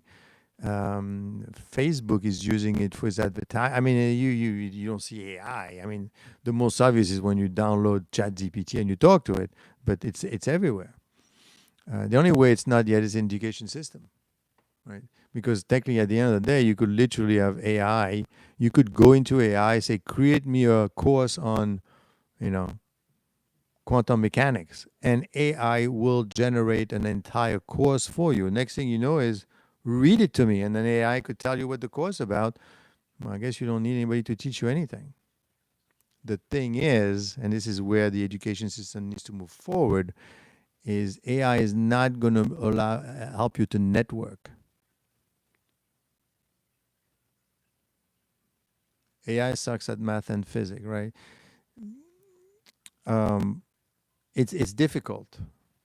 I mean, AI will learn to do it. The thing is, what the education does well is that the system is that, and what it's supposed to do well is that to help you connect with people. That is something that AI can't do. Like AI cannot cut your hair, right? So to that extent, it's going to change. I mean, it should enhance. It's like the phone, right? It's a very useful product. It's just the cell phone, but just make sure that it is not becoming a problem for you, that you're on the phone all the time. So it's like everything else. You need to manage back and forth.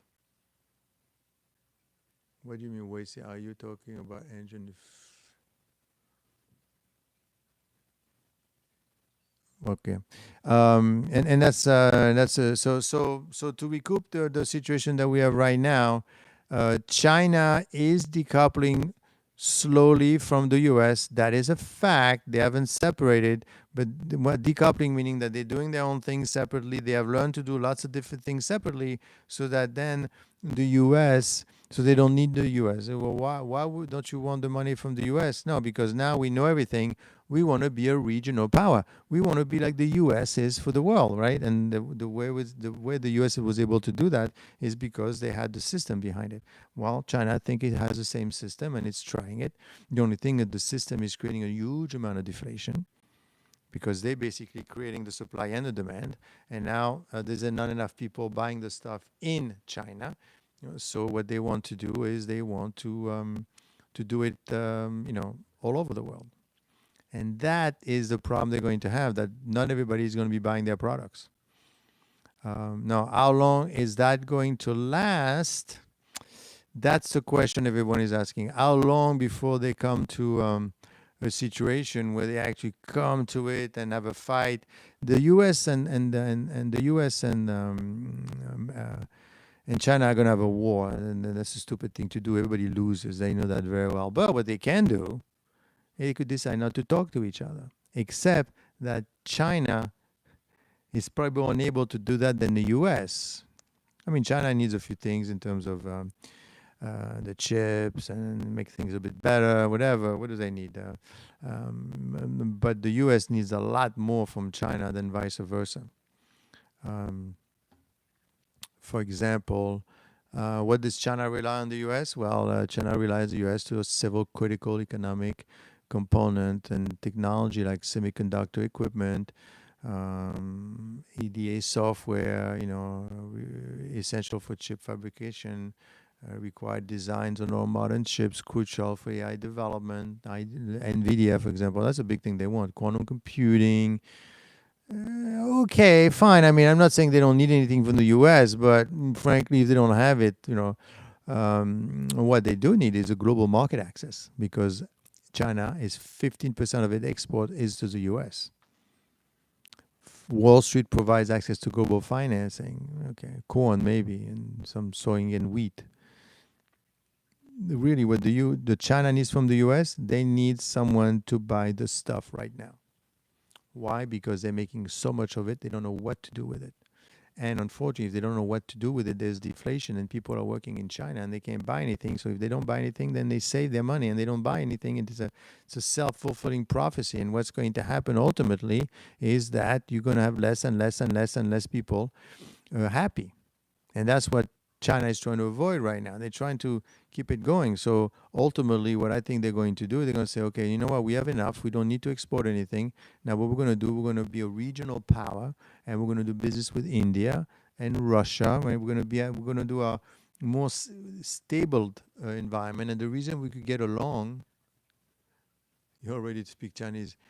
and if we all could get along, then we're great. We don't need anyone. And that's what's going to happen. We are not going to need anyone anymore. And it's easy for them to agree with each other because, frankly, Putin is a dictator, and frankly, the premier in China is basically in charge of everything. So they could decide on a lot of things very quickly. It's a lot easier than having to deal with these people, negotiating, talking. Everybody has an opinion. It takes too long. And so that's what they're kind of slowly doing. And by doing that, the U.S. and Trump included realize that we're losing the race slowly. We are becoming irrelevant. I mean, in 10 years, we're losing power. In 15 years, maybe not tomorrow, but the dollar could become irrelevant very soon. I mean, don't forget, BRICS is around. So there is a decoupling going on. How could that end up and impact you? Well, the way it's going to impact you, if it happens too quickly, and you're an industry that's in those manufacturing industries, that you're going to lose that, be careful. And where's the innovation in China? Well, I mean, however they come up with the stuff, they're doing it. The thing you have to be very careful is because what's going to happen is if the dollar, and that's the biggest issue, and that's why it's 15 years from now. So we have time, but if the dollar is not relevant anymore, do you know what's going to happen? When it comes down, because the U.S. owes $37 trillion, how are you going to repay that much money? So far, the way the U.S. has repaid the money is by refinancing. And now that China is not buying as many securities as before, do you think how they're going to do it? Basically, what they're doing, they are going to print more dollars, right? They're printing the money in order for it to repay itself. U.S. will print. That's right. Who said that? Rob Neville. Yeah, that's what the U.S. has been doing. They've been printing and printing and printing. But as you're doing this, you're debasing the currency. Stop borrowing. How are you going to do it without borrowing? I don't know how that's going to be. That's going to be a lot of problem. We will print more money, and that's what they've been doing. And the only thing you're able to do it is because you are a reserved currency. So if you're a reserved currency, then you could print. But you cannot print forever. At some point, you're going to have a problem. And that's the question that they're all having. How long are we going to keep printing and printing and printing? Well, that's a question, right? We don't know exactly how long it's going to take. And hopefully, the way it happens is the U.S. is able to repay the debt, which is impossible. The U.S. will never be able to repay that debt. That's just not that's not in the card, unfortunately. So if you're not able to repay that debt, then what do you do? Well, you keep borrowing, but the more you're borrowing, you see what I mean? It's and this is where it's 15 years, because that's probably the last thing the U.S. loses. The U.S. loses the dollar as a reserve currency, and now that and if it's not a reserve currency, then nobody wants it anymore. And if nobody wants it, then when you say, okay, can you send some pharmaceutical over? What are you giving me? I'm giving you dollars. I don't want dollars. Well, I need it. I don't want dollars. We have our own currency. We don't need you anymore. And that's when you have a war, because then you have to go and get it yourself. Oh, if I'm going to starve, then we're going to go together. You know what I mean? And this is what you have to be careful. So we're not talking 50 years. We're talking 5 to 10 years. So you need someone in the White House. Is it Trump? We'll see. Is it working right now with Trump? Well, the market is up. Rates are going to go down. So no war in the Middle East. I mean, no more with Israel. I mean, it's kind of working, I think. Don't forget to subscribe to the channel. Tomorrow we're going to be talking about some of the Fed chair, what's going to happen with the Fed, and the fact that we probably had 3 dissents. And then we're going to be talking about quite a bit of important information over the, what are we talking about? We're talking about the what's happening in what did I have for you? I had a bunch of India. I mean, what tariff what Trump did with India was a bit terrible, I have to say. The descent of the Fed, and of course the fact that what's going on with those job numbers, they are not doing well. They are going down, and that's going to be a problem.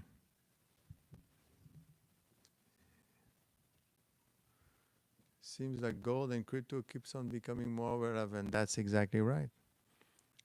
Crypto and gold are becoming more and more relevant. That's the reason why. And the reason why it's becoming more relevant is because you need something that is, that's right. That's what's happening. You want the relevancy of the crypto because there's only a stable amount of currency. Okay. So, my friends, I will see you over the next couple of days. Stagflation, India, and the three descents at the Fed, and the fact that this lady left, that's going to be very interesting. Peace to all of you, and everything's going to be fine, I think.